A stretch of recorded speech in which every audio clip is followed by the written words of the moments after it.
നമ്മളിന്ന് ഇവിടെ ഒരു കുഞ്ഞി സൺഫ്ലവർ ഉണ്ടാക്കാൻ പോവാണ്. അതിൻ്റെ ലീഫും പോട്ടും കൂടി ഉണ്ട് കേട്ടോ. അതിന് വേണ്ടി നമ്മൾ പിസ്താഷ്യല്ലുകൾ എടുക്കുന്നുണ്ട്. എനിക്ക് അടഞ്ഞിരിക്കുന്ന പിസ്താഷ്യല്ല് ഭയങ്കര ഇഷ്ടം കേട്ടോ, കാരണം നമുക്ക് മുട്ടയൊക്കെ ഉണ്ടാക്കാൻ എളുപ്പമാണ്. അത് വേറെ എക്സ്ട്രാ പണിയൊന്നുമില്ല. അങ്ങനെ നമ്മൾ പെറ്റൽസ് ഉണ്ടാക്കാൻ വേണ്ടിയിട്ട് മഞ്ഞ പെറ്റൽസാണ് ഉദ്ദേശിക്കുന്നത്. മഞ്ഞ കളർ പെയിൻറ്റ് എടുത്തിട്ടുണ്ട്. നമ്മളെ പെറ്റൽസിലൊക്കെ ഒന്ന് അടിച്ചു കൊടുക്കുന്നുണ്ട് കേട്ടോ, പെയിൻറ്റ് ചെയ്ത് കൊടുക്കുന്നുണ്ട്. പതുക്കെ ഒന്ന് പെയിൻറ്റ് ചെയ്ത് കൊടുക്കുകയാണ് കേട്ടോ.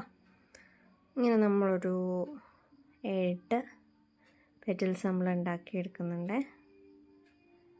യെല്ലോ പെറ്റൽസാണ് ഉദ്ദേശിക്കുന്നത്. സൺഫ്ലവറാണ് കേട്ടോ നമ്മൾ ഉദ്ദേശിക്കുന്നത്. കയ്യിലെല്ലാം പെയിൻ്റായി. ബെഡ്ഷീറ്റ് വല്ലതും പെയിൻ്റ് ആയപ്പോൾ ഒരാൾ ഇന്ന് കൊന്നത് തന്നെ. നമ്മളിതാ കുറച്ച് എനിക്ക് ഇങ്ങനത്തെ അടഞ്ഞിരിക്കണ പിസ്താഷ്യല്ലുണ്ടല്ലോ, അത് ഭയങ്കര ഇഷ്ടമാട്ടോ. അത് ഇങ്ങനെ പൊളിഞ്ഞ് കിടക്കണത് ആണ് നമുക്ക് പെറ്റൽസ് ഉണ്ടാക്കാൻ എളുപ്പം. തുറന്നിരിക്കണതാണ് പെറ്റൽസ് ഉണ്ടാക്കാൻ എളുപ്പം. എന്നാലും ഞാൻ ഈ അടഞ്ഞിരിക്കുന്നത് പൊളിക്കൂട്ട. എനിക്കത് ഭയങ്കര ഒരു അസുഖമാണ്. അപ്പം ആ കയ്യിലൊക്കെ ഞാൻ കൈയെടുത്ത് ആ പിസ്താഷ്യല്ലൊന്ന് കുഴച്ചു കൊടുത്താൽ മതി, പെറ്റൽസ് റെഡിയാവും. അത്രയ്ക്ക് കൈമേ പറ്റിച്ചിട്ടുണ്ടേ. നമ്മൾ ജസ്റ്റ് ഒന്ന് ഉണക്കാൻ വെക്കുകയാണ്. അവിടെ എത്ര അടിച്ചിട്ടൊന്നും ക്ലിയർ ആകുന്നില്ല. ഗൈസ് ഒന്നും കൂടെ അടിച്ചു കൊടുക്കാം. എന്തോ ഒരു പെർഫെക്ഷൻ കുറവാണ് പെറ്റലിന്. അവസാനം ഹങ്കാരി പെറ്റലാന്ന് തോന്നുന്നു. അപ്പം അത് കമന്ന് വീണു. ഓർത്തെടുത്ത് വയ്ക്കുമ്പോൾ കമന്ന് വീഴും. അത് ഒന്നും കൂടെ ഒന്ന് അവിടെ ഒന്ന് ടച്ചപ്പ് ചെയ്ത് കൊടുക്കാം. പെർഫെക്ഷൻ അതാണല്ലോ നമ്മുടെ മെയിൻ. സെറ്റായി വോയിസ് അവൻ ചരിഞ്ഞ് കിടക്കട്ടെ. അപ്പോൾ ഈ ജീവിതത്തിൽ മൊത്തം ഉണ്ടാക്കാനുള്ള പെറ്റൽസ് നമ്മുടെ പിസ്താഷ്യൽസിൻ്റെ കയ്യിലുണ്ട്. പെറ്റൽസ് ഉണ്ടാക്കാനുള്ള പിസ്താഷ്യൽസിൻ്റെ പോരാളി തിന്നിട്ട് കളക്ട് ചെയ്ത് വെച്ചിട്ടുണ്ട് കേട്ടോ. എനിക്ക് വേണ്ടി കളക്ട് ചെയ്ത് വെച്ചേക്കുന്നതാണ്. ഞാനൊരു പിസ്താഷ്യൽ പ്രാന്തിയെന്ന് എൻ്റെ അമ്മയ്ക്ക് അറിയാം. അപ്പം നമ്മൾ പതുക്കെ ഗ്ലൂഗണിൻ്റെ പരിപാടികളൊക്കെ വേറെ ടേബിളിലോട്ട് ഷിഫ്റ്റ് ചെയ്തിട്ടുണ്ട്. കാരണം ആ ഷീറ്റിലെങ്ങാനും ആയ അമ്മച്ചി ഇന്ന് ചോറ് ക്യാൻസൽ ചെയ്യും. അതുകൊണ്ട് ഇങ്ങോട്ട് മാറ്റിയിട്ടുണ്ട് കേട്ടോ. അപ്പോൾ നമ്മൾ ലീഫാണ് ഉണ്ടാക്കിക്കൊണ്ടിരിക്കുന്നത്. ലീഫ് ഇങ്ങനെ ചെരിച്ച് ഒട്ടിച്ചാൽ മതി. ഇനി പച്ച പെയിൻറ്റും കൂടെ അടിച്ചു കൊടുക്കുമ്പോൾ ലീഫ് സെറ്റാവും കേട്ടോ. എനിക്ക് ഗ്ലൂഗണ്ണ് വെച്ചൊട്ടിക്കാൻ വലിയ ഇതില്ല, തൂങ്ങിയൊക്കെ കിടക്കുന്നു കേട്ടോ. എനിക്ക് വലിയ സെറ്റല്ല കൈസ്. ഇത് ഗ്ലൂഗണ്ണ് ഞാൻ എപ്പോഴും അടിയാ. അതുപോലെ ഗ്ലൂഗണ്ണ് ഉപയോഗിക്കുമ്പോഴത്തേക്ക് എല്ലാവർക്കും അറിയാം, എന്നാലും പറയുകയാണ്, അതിൻ്റെ അടിയിൽ ആ സ്റ്റാൻഡ് ഇട്ട് വെക്കണം കേട്ടോ. സ്റ്റാൻഡ് ഇട്ട് ഇങ്ങനെ നിർത്തി വെച്ചില്ല എന്നുണ്ടെങ്കിൽ ചരിച്ചിട്ട് കിടത്തേക്കാണെങ്കിൽ ഗ്ലൂഗണ്ണിൻ്റെ ആ ഗ്ലൂ ഒക്കെ അതിൻ്റെ സൈഡിൽ പറ്റി പിടിച്ചിട്ട് ബ്ലോക്ക് ഇതുപോലത്തെ ഇങ്ങനെ ഇറ്റിറ്റ് വന്ന് താഴെ കിടക്കുന്ന കേട്ടോ. ഈ ഗ്ലൂ അതിൻ്റെ സൈഡിൽ പറ്റി ഇരുന്നിട്ട് ബ്ലോക്ക് ആവും. അങ്ങനെ ഒരു വട്ടം പണിയിട്ട് പിന്നെ ഊരി റെഡിയാക്കിയതാണേ. പിന്നെ നമ്മൾ പോട്ടിന് വേണ്ടിയിട്ടൊരു പോട്ട് ഇതെടുത്തിട്ടുണ്ട്. ഇത് ഫാസ്റ്റ് ട്രാക്ക് വാച്ചിൻ്റെ എന്തോ കടന്ന് കിട്ടിയതാണ് കേട്ടോ. എൻ്റെ ഉള്ളിലിരുന്ന സാധനം ചട്ടിയുടെ ഒരു ഷേപ്പ് ഉണ്ടായിട്ട് എടുത്താണ്. ആദ്യം ഞാൻ ചാണം വെച്ചൊന്ന് ഏതോ ഒരു വീഡിയോ പണ്ട് കണ്ടിട്ടുണ്ട്. ചാണം വെച്ച ആ ചേച്ചി നല്ല സെറ്റപ്പായിട്ട് ചെയ്യുന്നത്. അപ്പോൾ അങ്ങനെ ചെയ്തതെന്ന് നോക്കിയപ്പോൾ ഭയങ്കര മെനക്കേട്. നമ്മൾ പിന്നെയും ഗ്ലൂഗണ്ണുമായിട്ട് അംഗം നടത്തേണ്ടി വരും. പിന്നെ ഞാൻ പെയിൻ്റ് അങ്ങ് അടിക്കാമെന്ന് വിചാരിച്ചു. അപ്പോൾ നമ്മളൊരു ബ്രൗൺ പെയിൻ്റ് എടുത്തത് അടിക്കുന്നുണ്ട്.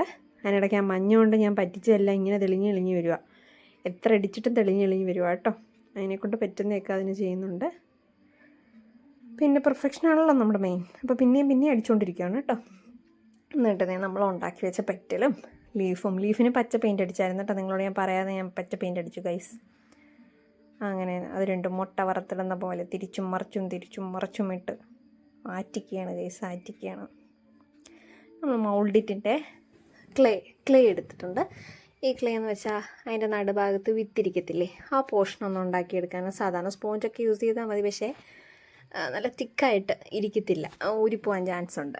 സ്പോഞ്ചൊക്കെ ആകുമ്പോൾ ഇങ്ങനെ ഫ്ലവർ ഉണ്ടാക്കി കഴിഞ്ഞാൽ അങ്ങ് ആടും. അപ്പം നമുക്ക് പെറ്റൽസൊക്കെ ഒട്ടിച്ച് വയ്ക്കാൻ കുറച്ചും കൂടെ ഈസി ഇങ്ങനത്തെ മോൾഡിറ്റ് വെച്ചിട്ട് ഉണ്ടാക്കുമ്പോഴാണ്. അപ്പോൾ അതിൻ്റെ ഹാർഡനറും അതിൻ്റെ ആ ഒരു മിക്സും കൂടെ നന്നായിട്ട് മിക്സ് ചെയ്യണം കേട്ടോ. നന്നായിട്ട് മിക്സ് ചെയ്തില്ലെങ്കിൽ ജോയിൻ്റ് ആവത്തില്ല. ഒരു 2 കളറും കൂടെ നന്നായിട്ട് മിക്സ് ആവണം. നമ്മൾ നടുക്ക് അതിൻ്റെ പെറ്റൽസൊക്കെ വെച്ചൊന്ന് ഫിക്സ് ചെയ്ത് കൊടുക്കുന്നുണ്ട്. ഇതിപ്പോൾ വേഗം ഉണങ്ങണമായിരുന്നു, അപ്പോൾ അത് വേഗം ഉണങ്ങാറില്ല. അല്ലെങ്കിൽ നമ്മൾ കുറച്ച് ലേറ്റായി ഒരു സംഭവം, ഒരു സ്കൾപ്ചർ ഉണ്ടാക്കിയതിൻ്റെ ബാക്കിയൊക്കെ ഉണ്ടാക്കാനായിട്ട് കുറച്ച് ടൈം എടുക്കും അല്ലേ. ടൈം വേണ്ടി വരുന്ന ചില സാധനങ്ങളുണ്ട് ഈ മൗൾഡിറ്റ് വെച്ച് ഉണ്ടാക്കുമ്പോൾ. അങ്ങനെ ഉണ്ടാക്കുന്ന സമയത്ത് ഈ സാധനം വേഗം ഉണങ്ങും. ഇപ്പം എനിക്കത് വേഗം ഉണങ്ങണം, അപ്പോൾ അത് വേഗം ഉണങ്ങുന്നില്ല. എങ്ങനെയാണ് ക്ലേയുടെ ഒരു കാര്യം കേട്ടോ. മിക്സിങ് ശരിയാവാത്തതുകൊണ്ടാണ്. ബാക്കിൽ ഞാനൊരു ബാംബൂ സ്റ്റിക്ക് കുത്തി കൊടുക്കുന്നുണ്ട്. ഇനി കുറച്ച് നേരം കൂടെ വെച്ചിരുന്നു കഴിഞ്ഞാൽ ആ ബാംബൂ സ്റ്റിക്ക് അങ്ങ് ശരിക്കും അങ്ങ് ഫിക്സ് ആവും കേട്ടോ. അതിൻ്റെ നടുക്ക് ഞാൻ ബ്രൗൺ പെയിൻ്റ് അടിച്ചു കൊടുക്കുന്നുണ്ട് കേട്ടോ. അതിൻ്റെ വിത്ത് വരുന്ന പോർഷൻ ബ്രൗൺ പെയിൻ്റ് അടിച്ചു കൊടുക്കുന്നുണ്ട്. അപ്പോൾ നോക്കിയപ്പോഴാണ് ബ്രൗൺ പെയിൻറ്റും നമ്മുടെ പോട്ടിൻ്റെ കളറും സെയിം ആയിട്ട് വരുന്നു ഗൈസ്. എന്തോ ഒരു വൃത്തികേടില്ലേ. അപ്പം നമുക്ക് ആ നടുക്കത്തെ ഇച്ചിരി ബ്ലാക്ക് പെയിൻറ്റും കൂടെ അടിക്കാമെന്ന് എൻ്റെ മനസ്സിലൊരു വൃത്തികെട്ട ചിന്താഗതി വന്നു. അപ്പം ഞാൻ വേഗം ബ്ലാക്ക് പെയിൻ്റ് അടിച്ച് കൊടുക്കുവാണ് ഗൈസ്. ബ്ലാക്ക് പെയിൻ്റ് എടുത്തിട്ട് ഇച്ചിരി ഒന്ന് തൊടാനേ വിചാരിച്ചുള്ളൂ. പക്ഷേ ഇന്ന് എനിക്കൊരു കാര്യം മനസ്സിലായി, ബ്രൗണും ബ്ലാക്കും കൂടെ ചേർന്നാൽ എന്താണ് ഉണ്ടാകുന്നത് കളറ്? ഗ്രീനാണ് കുഞ്ഞുങ്ങളെ ഉണ്ടാകുന്നത്, ഗ്രീൻ. അങ്ങനെ ഞാൻ ചമ്മി തേഞ്ഞിരിക്കുകയാണ്, കാരണം സ്റ്റെമ്മിൻ്റെ അതേ കളറായിപ്പോയി നടുക്ക്. അപ്പോൾ പിന്നെ ഞാൻ ഇച്ചിരി ആക്രിലിക്കിൻ്റെ ഡാർക്ക് ബ്രൗൺ എടുത്ത് തേച്ചപ്പോൾ ആകെ മൊത്തം നാശമായി, മൊത്തം ബ്ലാക്കായിപ്പോയി. ആ ഒരു ഭംഗിയെ പോയിട്ട്, സംഭവം ചെറുതാണ്, ചെറിയ കാര്യമാണ്, പക്ഷേ ആ ഒരു പൂവിൻ്റെ ഭംഗിയെ പോയി. അങ്ങനെ ഞാൻ നമ്മുടെ പോട്ടിനടിച്ച അതേ ലൂസ് കളറ് ആക്രിലിക്കിൻ്റെ പെയിൻറ്റ്, ലൂസ് ഇല്ലേ ലിക്വിഡിൻ്റെ, ആ എടുത്ത് ഒന്നും കൂടെ പൂശി കൊടുക്കുകയാണ്. അങ്ങനെ പൂശി വന്നപ്പോഴത്തേക്ക് അതങ്ങ് ഉണ്ട പോലായി. അതിൻ്റെ ആ ഒരു അപ്പിയറൻസൊക്കെ പോയി നടുഭാഗത്തെ. പിന്നെയും ഞാൻ ബാമ്പു സ്റ്റിക്ക് ഇട്ട് കുത്തി കൊടുക്കുകയാണ്. എനിക്ക് എത്ര ചെയ്തിട്ടും അങ്ങോട്ട് പെർഫെക്ഷൻ ആവുന്നില്ല ഗൈസ്. എനിക്ക് ആ നടുഭാഗം ഭയങ്കര ഇഷ്ടമാണ്. അത് ഫ്ലവർ ഉണ്ടാക്കിയാലും ഫ്ലവർ വരച്ചാലും ഞാൻ ഏറ്റവും കോൺഷ്യസ് ആയിട്ടിരിക്കുന്ന ആ നടുഭാഗത്തിലാണ്. അതിങ്ങനെ വിത്തുകൾ പോലെ അപ്പിയറൻസ് ഇല്ലെങ്കിൽ എനിക്ക് ഭയങ്കര വിഷമമാവും. എന്തായാലും നമ്മളത് സെറ്റാക്കി കൊടുത്തിട്ടുണ്ട്. അതിൻ്റെ സ്റ്റെമ്മ്, അതിൻ്റെ പെറ്റൽസ് എല്ലാം സെറ്റാക്കി. എഗെയിൻ ഞാൻ നിങ്ങളോട് പറയാതെ ചട്ടിക്കകത്ത് മണ്ണ് നിറയ്ക്കാൻ പോയിരുന്നു. ചട്ടിക്കകത്ത് മണ്ണ് നിറച്ച് കൊണ്ടുവന്നു, ചട്ടി ദേ വെച്ചു, പൂവ് ദേ വെച്ചു. അപ്പോഴാണ് ഞാൻ ആലോചിച്ചത് ലീഫ് അറ്റാച്ച് ചെയ്തില്ല. ലീഫ് അറ്റാച്ച് ചെയ്യാൻ വേണ്ടി എഗെയിൻ നമ്മൾ ഗ്ലൂ ഗണ്ണിൻ്റെ സ്ഥലത്ത് പോയി. അപ്പോഴാണ് നമ്മൾ പോരാളി വിളക്ക് കത്തിക്കാൻ പോയപ്പോഴത്തേക്ക് ഒരു പൂവും കൊണ്ടുവന്ന ഏട്ടാ. എന്ന് വെച്ചാൽ അതിന് ഡബിൾ കളറാണ്, നീ ഇതൊന്നും മുക്കടി, ഇതെന്തടി ഇങ്ങനെയെന്ന്.